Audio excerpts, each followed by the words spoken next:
8 मार्च को अंतर्राष्ट्रीय महिला दिवस मनाया जाता है, महिलाओं के सम्मान के लिए।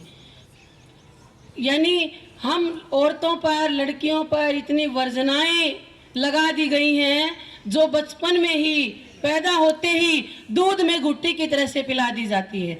जब लड़की पैदा होती है तो उसकी माँ उसको गोद में खिलाती है, खेलती है वो बच्ची, तो माँ कहती है कि तू पैदा तो हुई है लेकिन तू बेटी है, तू वो नहीं कर सकती जो बेटा कर सकता है। बेटा तुझसे शारीरिक रूप से ताकतवर है, बौद्धिक रूप से ताकतवर है, तू ऐसा नहीं कर सकती, तू उससे कमतर है। यानी बच्चे के साथ जन्म से ही भेदभाव शुरू हो जाता है, उसके लालन पालन में, उसके सुख सुविधाओं में, उसकी पढ़ाई लिखाई में, जो कि हमारे समाज में ऐसा नहीं होना चाहिए। पहले तो क्या था कि लड़की के जन्म के बाद ये भेदभाव शुरू होता था, लेकिन आज विज्ञान ने ऐसे यंत्रों का आविष्कार किया है कि गर्भ में ही पता चल जाता है कि लड़का है या लड़की, और अगर लड़की होती है तो उसका गर्भपात करवा दिया जाता है। वो कितने अजन्मे बच्चों की हमसे ये शिकायत है कि उनको समाज में आने ही नहीं दिया गया। ये हमारे लिए, हमारे समाज के लिए बड़ी शर्म की बात है, ये बड़ा अपराध है। अपराध नहीं, मैं तो इसको पाप की श्रेणी में गिनती हूँ।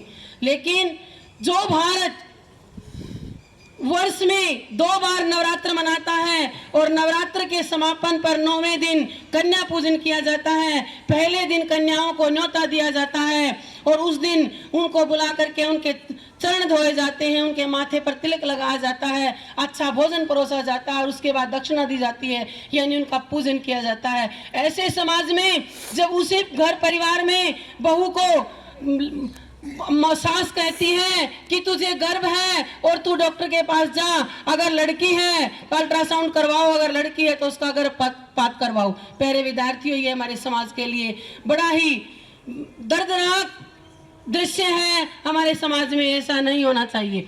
हमारा समाज औरतों को हमेशा से ही आदर देता आया है, लेकिन हमारे समाज ने ही हम महिलाओं पर, लड़कियों पर ये वर्जनाएं थोप दी गई हैं कि तू ऐसा नहीं कर सकती, ये तू नहीं कर सकती।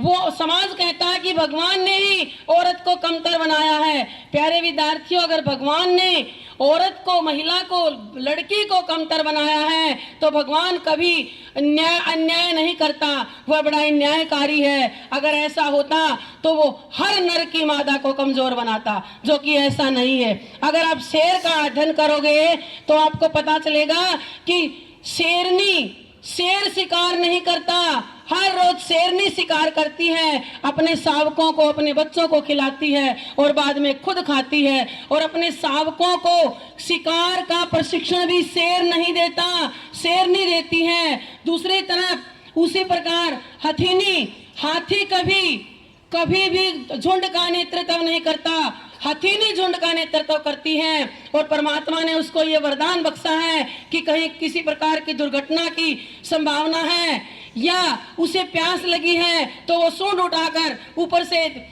ये अंदाजा लगा लेती है कि उधर खतरा है, मुझे, मेरे झुंड को वहां नहीं जाना चाहिए, या वहां पर पानी है, मैं अपने झुंड को, प्यासे झुंड को वहां पानी पिलाने के लिए लेकर जाऊंगी। जब प्यारे विद्यार्थियों, सब प्राणी जगत में किसी भी नर की मादा कमजोर नहीं है, वो ताकतवर है, वो नर के बराबर ताकतवर है, तो मैं नहीं मानती कि औरत भी, महिला भी, यानी लड़की भी किसी प्रकार से लड़कों से कम है। और अपना इतिहास उठाकर देख लीजिए कि संतोष यादव ने 3 बार हिमालय को लांघ दिया।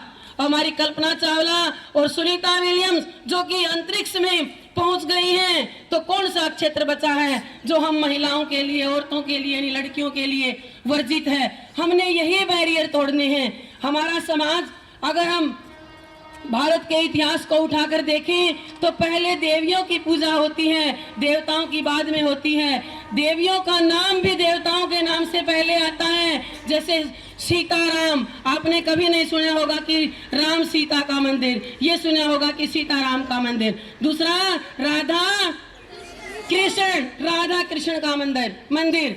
गौरी शंकर, लक्ष्मी नारायण, यानी देवियों का नाम पहले रखा गया है। हमारे यहाँ महिला सशक्तिकरण की बड़ी अच्छी अवधारणा है। प्यारे विद्यार्थियों, मैं आपको बताना चाहती हूँ कि दुनिया की पहली जज भी भारतीय महिला थी। जब आद्य गुरु शंकराचार्य और मंडन मिश्र के बीच शास्त्रार्थ होना था तो तब एक जज नियुक्त करना था, तो कोई नहीं मिला। तब मंडन मिश्र की पत्नी श्रीमती भारती जी ने जज की भूमिका निभाई। यानी महिलाएं किसी भी एक क्षेत्र में हम पुरुषों से कम नहीं है। हमारा इतिहास भरा पड़ा है। कहते हैं कि जब श्री रामचंद्र जी को वनवास हो जाता है और भरत उससे मिलकर के, पूरा परिवार मिलकर के वहां से वापस लौटते हैं, सारा परिवार का माहौल बड़ा गमगीन है। कौशल्या माता, राम की जो माँ है, उसको नींद नहीं आ रही क्योंकि अपने बेटे को संसारिक दुख में देखकर आई है। वो बड़ी चिंतित है। तब उसने तो वो बाहर रात को टहल रही है। फिर वो क्या देखती हैं कि ऊपर छत पर भी कोई घूम रहा है, और वो ऊपर जाकर देखती है तो भरत की पत्नी मांडवी वहां पर घूम रही है। वो कहती है कि बेटी तू सोई नहीं। तब मांडवी, भरत की पत्नी ने, कौशल्या अपनी सास से कहा कि माँ मैं अभी नहीं सोई क्योंकि अभी आपका पुत्र भी नहीं सोया है। क्यों नहीं सोया?